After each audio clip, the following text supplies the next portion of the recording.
नमस्कार दोस्तों, एक बार फिर से आपका बहुत बहुत स्वागत है हमारे अपने इस यूट्यूब चैनल अवनी एग्जाम अड्डा में।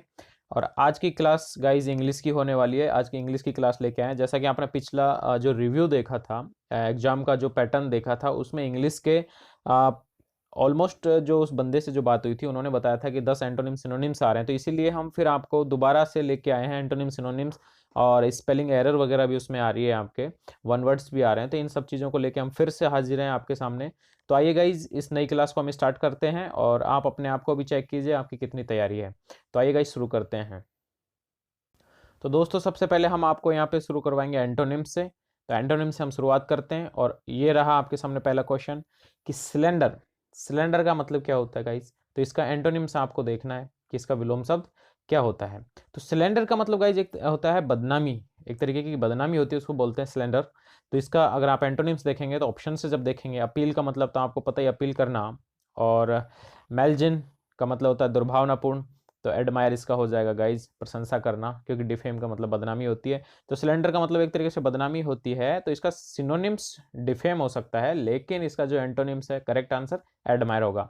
अगला क्वेश्चन जो आप देख रहे हैं आपकी स्क्रीन पर, सेकंड नंबर का क्वेश्चन, एंट्रेंस। एंट्रेंस का क्या होता है? एंट्रेंस का मतलब होता है प्रवेश होता है। आपने कहीं पे भी देखा होगा, मेट्रो में भी जाते हैं तो वहाँ पे एंट्रेंस होता है, एक साइड एग्जिट लिखा होता है, तो एंट्रेंस का अपोजिट एग्जिट हो जाता है।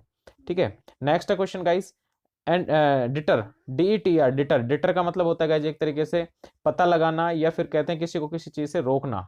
तो डिटर को हम कह सकते हैं कि किसी को जैसे रोकना होता है, जैसे कोई उकस रहा हो, किसी को गुस्सा आने की कोशिश कर रही हो और हम उसको रोकने की कोशिश कर रहे हैं, उसको शांत करने की कोशिश कर रहे हैं, रोकना। तो एक तरीके से डिटर का मतलब होता है रोकना। तो इसका जो गाइज एंटोनिम्स होगा, एंटोनिम्स इसका होगा इंसाइट। इंसाइट का मतलब होता है उत्तेजित करना। ठीक है, तो इंसाइट मतलब उत्तेजित करना, इसका आंसर हो जाएगा गाइज। अगला है क्वेश्चन नंबर 4 गाइज आपकी स्क्रीन पर, रिलक्टेंट। बहुत कॉमन है, आता रहता है ज़्यादातर। तो रिलक्टेंट का मतलब होता है जो अनिच्छुक हो, जिसकी कोई इच्छा नहीं होती है, उसको रिलक्टेंट कहते हैं। तो इसका जो आप एंटोनिम्स देखेंगे, विलोम देखेंगे, वो होगा एगर। एगर का मतलब होता है उत्सुक। ठीक है, हेजिटेंट का मतलब तो हिचकिचाना होता ही है। अनसर्टेन का मतलब अनिश्चित होता है। एगर का उत्सुक, और अनविलिंग का मतलब जो अनिच्छुक होता है उसको। रिलक्टेंट का आप जो है सिनोनिम्स जो देख रहे हैं, सिनोनिम्स, सिनोनिम्स आप अनविलिंग कर सकते हैं, लेकिन आपको यहाँ जो ऑप्शन है ऊपर, जो क्वेश्चन है आपका वो एंटोनिम्स का है, तो इसलिए इसका करेक्ट आंसर हो जाएगा गाइस एंड एगर। ओके, तो नेक्स्ट है एफ्लुएंस। एफ्लुएंस का मतलब होता है एक तरीके से जो समृद्धि होती है ना, वो संपन्नता होती है, उसको एफ्लुएंस कहते हैं। तो इसका विलोम क्या होगा? उसका विलोम हो जाएगा पॉवर्टी। ठीक है, उसका विलोम हो जाएगा पॉवर्टी। इस तरीके से क्वेश्चन गाइज हम आपको 5-5 का सेट करवा रहे हैं। तो एंटोनिम्स ये 5 हैं, आप इनको रट भी लीजिए। PDF आपको हम उपलब्ध करवा देंगे, कोई इसका इश्यू नहीं है।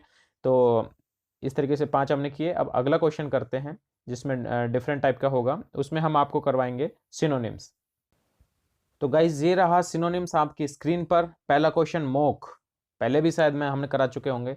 मोक का मतलब होता है एक तरीके से मजाक करते हैं ना, उपहास करना, उसको मोक कहते हैं, उसको कहते हैं। तो इसका अगर आप सिनोनिम्स देखोगे तो सिनोनिम्स होगा इसका, जैसे आप देख रहे हैं चीयर। चीयर का मतलब तो होता है चीयर करना। ठीक है, टॉन्ट। टॉन्ट का मतलब होता है ताना मारना। तो इसका एक तरीके से मजाक करना, उपास करना, उसको कहेंगे टॉन्ट। सिनोनिम्स उसका हो जाएगा टॉन्ट, क्योंकि प्रेज का मतलब तो होता है प्रशंसा करना, और अम्यूज का मतलब होता है मनोरंजन वगैरह से रिलेटेड होता है। तो इस तरीके से इसका टॉन्ट का हो जाएगा, मोक का हो जाएगा टॉन्ट। कॉन्टेम्प्ट नेक्स्ट है क्वेश्चन गाइस। कॉन्टेम्प्ट, कॉन्टेम्प्ट का मतलब क्या होता है? अवमानना करना। कॉन्टेम्प्ट का मतलब होता है अवमानना करना। तो इसका गाइज आपका करेक्ट आंसर हो जाएगा, थोड़ा ऊपर ले लेता हूं मैं इसको, क्योंकि इसका आंसर है डी, इसलिए मैं इसको थोड़ा सा ऊपर ले रहा हूं। तो आपको बता देता हूं कि कॉन्टेम्प्ट, कॉन्टेम्प्ट का मतलब हो गया अवमानना। तो इसका जब आप करेंगे, क्वेश्चन देखेंगे तो देखिए, अवमानना, अवमानना का क्या हो गया? एक तरीके से जो रेस्पेक्ट करना है, रेस्पेक्ट अलग चीज हो जाती है। ठीक है, इज्जत, रेस्पेक्ट मतलब इज्जत करना। तो कॉन्टेम्प्ट अवमानना करना मतलब आप किसी काम को मान नहीं रहे हो, तो इसका रेस्पेक्ट से कोई मतलब नहीं है। अप्रूव का मतलब सिद्ध करना, परमिट अलाउ करना, उसको कहते हैं हैट्रेड। हैट्रेड मतलब घृणा करना। तो एक तरीके से इसका करेक्ट आंसर होगा कॉन्टेम्प्ट का हैट्रेड। ठीक है गाइस। अगला क्वेश्चन है सिंपैथी। सिंपैथी को आप जानते ही हैं, कहते हैं कि यार सिंपैथी मत दिखाओ, इसका मतलब क्या है? सहानुभूति वगैरह होती है, उसको आप कहेंगे सिंपैथी, सहानुभूति। तो इसका अगर आप करेक्ट आंसर देखेंगे इसमें, तो देखिए ऑप्शन, देखिए ऑप्शन ए में है ट्रेजडी। ट्रेजिडी को क्या कहेंगे, जो कोई त्रासदी हो जाती है उसको कहेंगे। वार्मथ, वार्मथ का मतलब होता है गर्मजोशी से जो हम कुछ करते हैं। और क्रुएल्टी, क्रुएल्टी का मतलब होता है एक तरीके से क्रूरता। तो सिंपैथी का सहानुभूति, तो क्रुएल्टी क्रूरता। तो इसका करेक्ट आंसर हो जाएगा क्रूरता, क्रूएल्टी। और जो एंथुजियाज्म जो आपका लिखा हुआ है, एंथुजियाज्म का मतलब एक तरीके से उत्साह होता है, वो होता है गाइज। तो इस तरीके से आपका ये 3 क्वेश्चन हुए। नेक्स्ट क्वेश्चन गाइज, एक चीज़ मैं आपको यहाँ बताना चाहूँगा कि ये जो सिंपैथी वाला जो क्वेश्चन है ये सिनोनिम्स का आ गया है। सिनोनिम्स के उसमें है, हमने इसको टाइप मार दिया, जबकि ये नहीं है। हम और बताना भी भूल गए थे आपको कि सिंपैथी मतलब सहानुभूति होती है, ठीक है। सिंपैथी का होगा सहानुभूति, तो इसका सिनोनिम्स क्या होगा, तो सिनोनिम्स सहानुभूति टाइप होगा। लेकिन उनका एक भी वर्ड सहानुभूति के जो सिनोनिम्स से रिलेटेड इसमें ऑप्शन में नहीं दिया, क्योंकि एक्चुअली ये जो क्वेश्चन बना था ये एंटोनिम्स के लिए बना था, ठीक है। तो इसका गाइस जो क्रूरटी है वो एंटोनिम्स है क्रूरता, सहानुभूति का क्रूरता। तो ये आप इसको थोड़ा करेक्ट कर लें, इसके लिए हमें खेद है कि ये गलती से यहाँ पे मिस प्रिंट हो गया, और मतलब मिस प्रिंट नहीं, मतलब गलत जगह ये टाइप हो गया, ये सिनोनिम्स के चैप्टर में टाइप हो गया। तो एंटोनिम्स है गाइस, ठीक है। तो ये एंटोनिम्स है, अगर इसको स्पेशली कर लें। सिंपैथी, सिंपैथी का मतलब होता है सहानुभूति। जब आप सहानुभूति दिखाओगे तो उसका अपोजिट होगा क्रूरटी, ठीक है गाइस। तो आप इसको सिनोनिम्स ना मान के एंटोनिम्स में काउंट करें, ओके। नेक्स्ट क्वेश्चन है गाइस, जैसे एंक्सियस, एंक्सियस है, एंक्सियस का मतलब होता है चिंतित होना, ये सिनोनिम्स है इसका। तो सिनोनिम्स में क्वेश्चन ये पूछा गया है। तो एंक्सियस का मतलब होता है चिंतित होना। तो चिंतित होने का मतलब आप इसमें ऑप्शन देखेंगे तो आपको मिलेगा नर्वस। नर्वस का मतलब होता है एक तरीके से नर्वस हो जाना होता है ना थोड़ा, तो उसको बोलते हैं नर्वस। नर्वसनेस को अब हिंदी में क्या कहेंगे एग्जैक्ट, नर्वस को कहते हैं एक बेचैन जो हो जाता है ना, उसको हम नर्वस बोलते हैं। तो अब जैसे इसमें आप ऑप्शन देखेंगे, इलिजेंट, इलिजेंट का मतलब सुरुचिपूर्ण, जो रुचि से जो किया जाता है उसको इलिजेंट कहते हैं। डिटरमाइंड का मतलब है ये आपको डिटरमाइंड में निश्चित तरीके से, एक तरीके से निश्चित करना, डिटरमाइन करना। और बोर्ड का मतलब होता है कि आप बोर्ड मतलब बोर हो जाते हैं, एक तरीके से ऊब जाते हैं किसी चीज़ से, तो उसको कहते हैं बोर्ड। तो एंग्सियस का सिनोनिम्स हो जाएगा नर्वस। अगला क्वेश्चन है गाइस, नेक्स्ट 5th नंबर पे है कंट्रोल। कंट्रोल का मतलब होता है नियंत्रित करना, किसी को कंट्रोल करना। अब इसका सिनोनिम्स क्या होगा, इसका समानार्थी पर्यायवाची क्या होगा, तो वो आप देखेंगे रिड्यूस। रिड्यूस का मतलब होता है कम करना। रिलीव, रिलीव का मतलब होता है कार्य मुक्त करना, मतलब कोई कोई काम कर रहा है और कोई उसकी जगह आके ज्वाइन करता है तो उसको कार्य मुक्त कर दिया जाता है, तो उसको कहते हैं रिलीव। रिजाइन का मतलब होता है त्यागपत्र देना। और रेगुलेट का मतलब होता है नियमित करना, रेगुलेट करना उसको, तो इसको कहते हैं कंट्रोल का, जैसे नियंत्रित करना होता है, कंट्रोल करना होता है, रेगुलेट उसको ही बोलते हैं। तो ये इसका पर्यायवाची हो जाता है गाइज, इस तरीके से। तो अब अगला आपको हम करवाएंगे 5 क्वेश्चन सिनोनिम्स के हो गए। तो एक्चुअली हो गया 4 क्वेश्चन सिनोनिम्स के और 6 क्वेश्चन हो गए एंटोनिम्स के।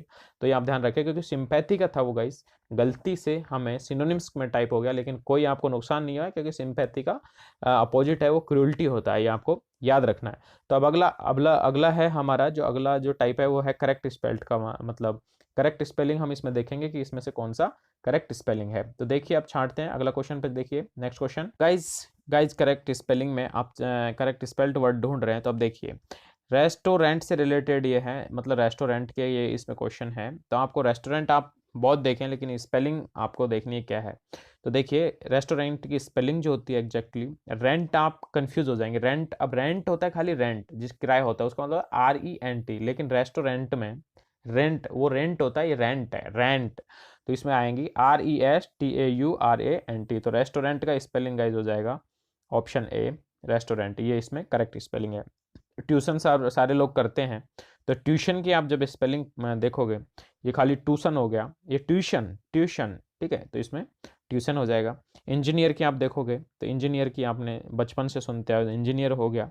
न्यूक्लियर होता है, न्यूक्लियर जो आजकल परमाणु बम जो अब रसिया और यूक्रेन का जो चल रहा है, तो उसमें चल रहा है कहीं न्यूक्लियर वॉर ना हो जाए, तो न्यूक्लियर का बी ऑप्शन, न्यूक्लियर ऑप्शन हो जाएगा। अगला जो गाइज आप जो देख रहे हैं प्रोनाउंसिएशन है, वेरी इंपॉर्टेंट है, और इसको आप नोट करें कि स्पेलिंग को एक बार बार आप याद कर लें, कहीं कोई गलती नहीं होनी चाहिए। आप कहते हैं ना यार प्रोनाउंसिएशन ठीक नहीं है, इसका प्रोनाउंसिएशन ठीक नहीं है, तो वही प्रोनाउंसिएशन है।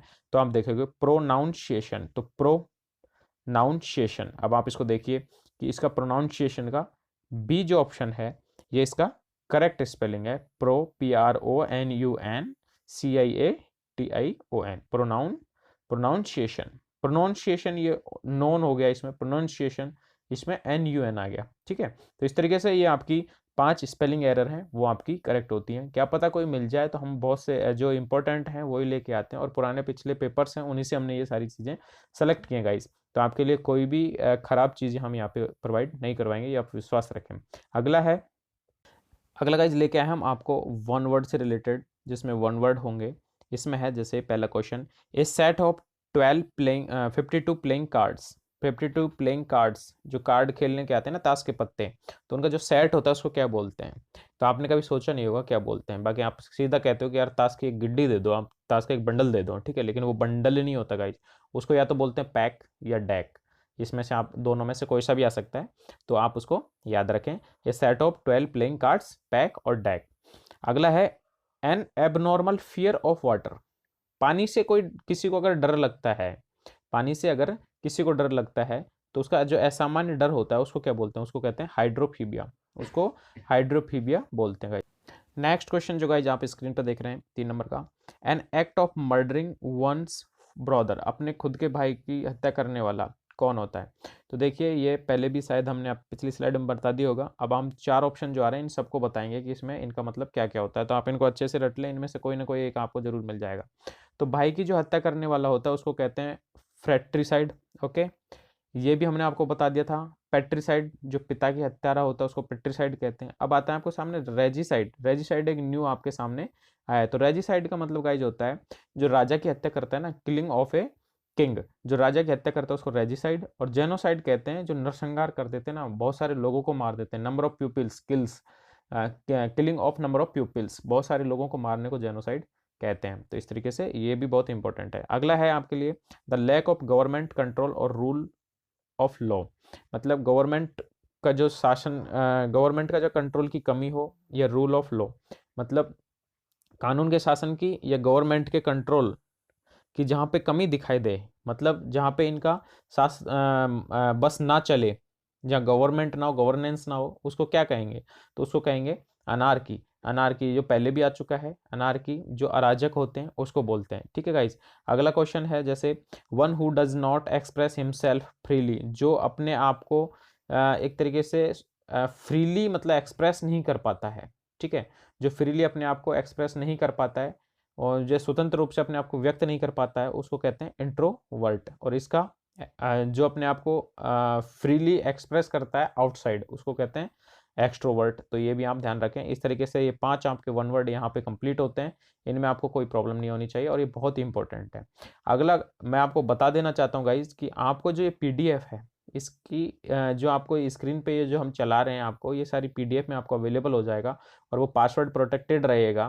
तो उसका पासवर्ड आप नोट कर लीजिए। तो उसका पासवर्ड आप जो खोलेंगे उसका पासवर्ड होगा 2100। तो 2100 से ये आपकी जो पीडीएफ है ये खुलेगी, तो इसको आप याद रखें। अब चलिए अगला अगला हम करेंगे ईडियम और फ्रेजेस। तो गाइज ये आपका पहला क्वेश्चन ये रहा ईडियम फ्रेज का, shot in the dark. Shot in the dark का मतलब अंधेरे में तीर नहीं मारते हम, अंधेरे में तुक्का मार रहे हैं, कहते हैं वैसे तुक्का मार दिया, इसका मतलब क्या कहते हैं? अनुमान लगाना हो गया एक तरीके से। तो इसको कहेंगे to guess something. To guess something, बस आपको ये याद रखना है, to guess something, shot in in the dark, to guess something. Next question है guys feel a bit under the water. Idioms आप कर रहे हैं तो feel a bit under the weather, weather तो मतलब मौसम के तहत एक तरीके से एक बिट फील करना, एक तरीके से बिट फील करना, उसको कहते हैं ना कि यार मौसम बदल रहा है, थोड़ा ऐसा ही है। तो जब मौसम बदलता है तो हमें क्या होता है, थोड़ा हम बीमार टाइप से हो जाते हैं, अनहेल्दी से लगते हैं, तो इसलिए इसको कहेंगे टू फील सिक और अनहेल्दी। तो feel a bit under weather, इसको कहेंगे टू फील सिक और अनहेल्दी। ठीक है गाइज। नेक्स्ट है guys to take the bull by its horn. मतलब यह है कि बुल, बुल तो आप जानते ही, बुल को उसके हॉर्न्स में सींग होते हैं, तो उसको सींग से मतलब to take the bull by its horn, इसके जो सींग होते हैं उनसे आप उस बुल को पकड़ने की कोशिश करते हो तो क्या होगा? तो सीधी बात है, आपको दिक्कतें होने वाली हैं। आप डायरेक्टली दिक्कत से सामना कर रहे हो अगर आप उसके सींग पकड़ोगे। तो इसका मतलब क्या होगा?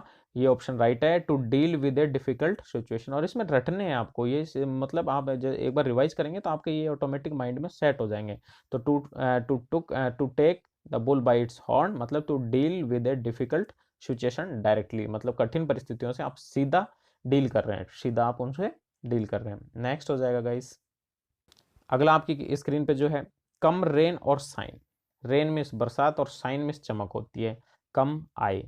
तो कुछ भी आए तो इसका मतलब क्या है? अंडर एनी सर्कमस्टेंसेस, किसी भी परिस्थिति में, अंडर एनी सर्कमस्टेंसेस। नेक्स्ट है question guys, be glad to see the back of, be glad to see the back of, इसका क्या मतलब? एक तरीके से बैक, इस एक तरीके से आप अनुमान लगा सकते हैं, जो पीठ होती है उसको भी कहते हैं। तो be glad to see the back, back को देख के और तुम खुश हो गए, मतलब कोई जा रहा है उसको देख के आप खुश हो रहे हो, इसका मतलब to be happy when a person leave, जब कोई आदमी छोड़ के जा रहा है तो आप खुश हो, तो उसी को कहते हैं to glad, be glad to see the back of.